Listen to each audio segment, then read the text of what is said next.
You're driving on a wet road. What should you do if you have to stop your vehicle in an emergency? A.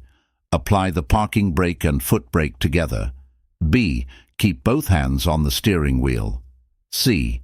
Select reverse gear. D. Give an arm signal. Share your answer in the comments and let's see who has it right. The correct answer is B. Keep both hands on the steering wheel.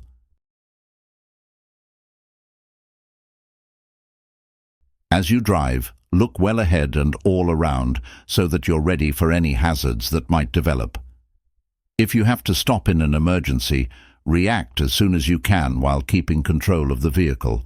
Keep both hands on the steering wheel so you can control the vehicle's direction of travel. If you're looking to ace your theory test, don't miss our books and other video lessons. Also, if you have learned something valuable today, please like, subscribe, and share your thoughts in the comments below.